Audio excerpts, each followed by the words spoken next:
Hello, watch friends. Everett here, 40 and 20. I got a watch review. This is a weird watch review, right? It's we review new watches. We review watches that are sort of new to the scene. This watch is not new to the scene. Rather, this watch has been around for quite some time. This is a Sinn, not Sin, but Sinn 556i. The Sinn 556 comes in two iterations. One of those is the I version, which has baton or as everybody loved, baton markers. I don't know why I say that. Baton markers. It feels right to me. This 556 is an I version. There's also the A version, which has Arabic numerals. Easy to remember. 556A has Arabics. 556I baton markers. So, what is this, you guys? It's a watch, right? We're talking about watches. This is Sinn, Sinn's sort of, one of Sinn's entry level. I would call this a GATA watch or a go anywhere, do anything watch. We have this on loan from one of our listeners, Kev Scaries. This dude's been with us from the beginning. I think he's our very first giveaway winner, or one of two winners from our very first giveaway. He's just been with us from the get. He recently bought this for himself for graduation, but had not yet graduated. And so said, hey guys, would you hang on to this thing for a couple weeks for me? And we said, yes, of course, we will. Send us yours in anytime. So I've had this for many weeks. I've worn it, not a lot, right? Because this is a gift. This is someone else's watch. So been good to it, but have worn this a number of times. And I'll tell you guys, it's pretty neat. It's pretty neat. Now, in terms of specs, this is going to come in about 38.5. It's going to come in, surprisingly, only about 11. Only about 11 here. 45 millimeters on the lug to lug. And then, of course, 20 millimeter lug width, which is totally appropriate. Totally appropriate for a watch like this. And I just, anything other than 20, I think would be problematic. You know, what is it? What to say about this watch? This is not a cheap watch, you guys. This is not an inexpensive hunk of steel. I have found, these come in about $1,200 on a bracelet new, and they don't get much cheaper used. I think if you are patient and diligent, in fact, I think this one was purchased for quite a bit less than that. But it is going to require some patience. If you need one right now, new or used, you're paying $1,000. Almost certainly, unless you get lucky. But I think with patience, you could probably get that down to $750, $800 on a bracelet. And of course, you know us. We're going to recommend, if you can, getting it on the bracelet. So why do I care about this watch? Why is this watch cool? Well, I think this watch sort of embodies. I'm going to move I'm going to post a picture of this setup, you guys. I don't know what I'm doing here, and I'm squeezing in a little bit. I don't know how comfortable I am. That might be better. This watch sort of embodies what we here at 40 and 20 appreciate about a watch. You can go anywhere. You can do anything. 200 meters of water resistance. Excellent screw down crown. It's got plenty of size, so it feels good. Winding on this thing, you can hear it, right? It date set, time set, piece of cake, totally wonderful date and time set. No surprises there. These come with both ETA 2824s and let's see, an SW200 and SW200 movements. I think, I don't know this, I believe that this is the Salida version, and I think that we can prove that by way of a couple features. This, let's see, right there, I don't think shows up, or this either.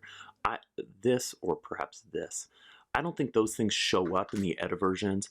I think those are unique to the SW. It doesn't matter, right? The SW200 notably has some improvements over the ETA 2824. Do I pretend to know what those are? No. So I'm not going to talk about them.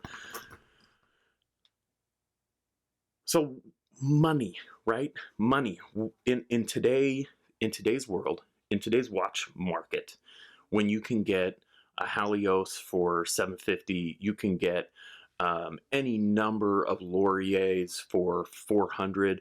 Certainly, you can get into a Notice or perhaps an EMG. Not that EMG makes anything really comparable to this, but you can get into these high water resistance utilitarian watches for 500, certainly under 500, and you can get into something really special for a little bit more.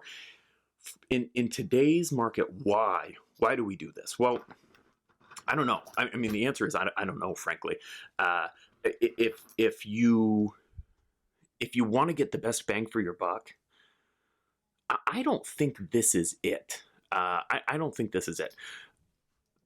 You can get as good a watch, or perhaps a better watch, for less money.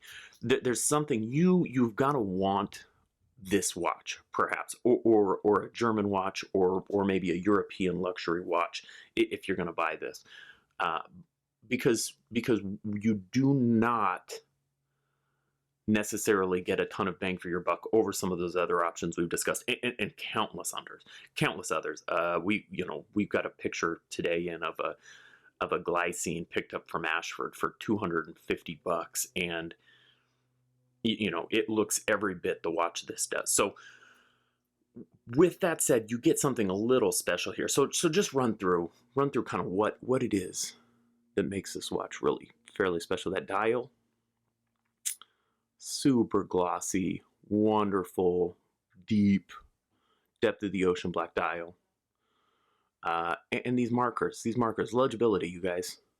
Legibility, fantastic. You've got those wonderful pilot hands that this watch is famous for, right? Those 556 pilot hands that sort of float over that abyss, almost blend into the markers when they hit them. This, of course, you'll know, is the red second-hand version, so it's a special edition. Yeah, that dial, you guys.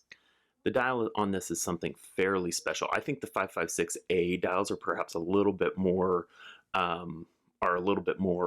iconic.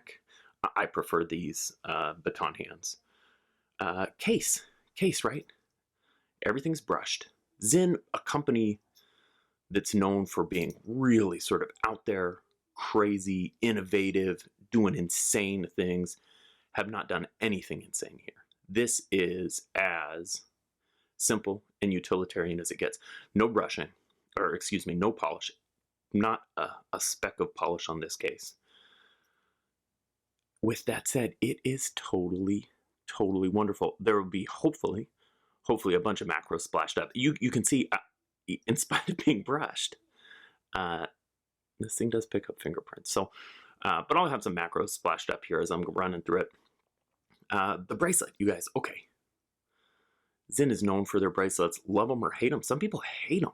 This bracelet's super comfortable. This H-link is just very nice to wear. Nothing bad to say about it. It's just, it disappears on your wrist. It's not light, but really nice. It's got these Allen screw on the bracelet for sizing. Sizing this thing is a total breeze. Zero issue with that. I had a really easy time sizing this bracelet. And it comes with these Allen keys. Comes with this neat spring bar tool. German made. Yeah, finishing is fantastic. Clasp is great. Sizing is very easy. This clasp, Jody would say, a proper scissor clasp. Got some German writing on there. Nothing fancy, but just very well put together. Friction closing on that. no buttons or anything. And then, of course, we've got a diver's extension if you need that sort of thing. This has still got some plastic on that diver's extension. Caseback. Caseback is a bit of a marvel. Just fun and utilitarian and German. I dig it. You've got some German writing on there. That's neat. That's neat if you're into that sort of thing. And this crown, of course, I really love this crown. It's not big. It's signed. It just operates beautifully. So how does it wear? Yeah, it wears really nice. It wears really nice. I compare it to my Sarb in terms of wearability. Obviously, they're different creatures, right? The Sarb is going to be a bit more dressy and more dressable, as my friend Andrew would say. But they do very similar things, similarly sized, and they wear very similar depending on your occupation or your primary purpose. I think that you could do either one. Now you get a Sarb for $500 even at scalper rates. This is more expensive than that. Final thoughts, gosh, guys. We're sort of a value proposition organization here, and this is on one hand, when I can get as a Sarb for $500 or perhaps a Laurier Falcon for $400.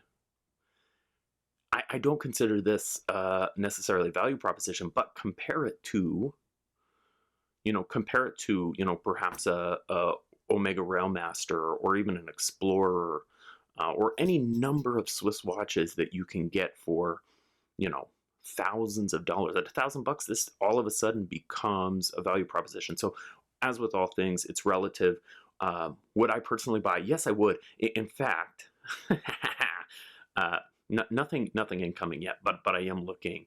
I am on the hunt. So yeah, as an affordables guy, I think that this is in the range of you should buy it.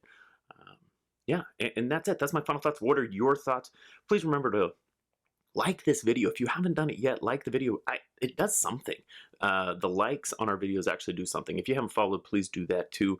Remember to check out our podcast every Thursday, and I will see you guys next time.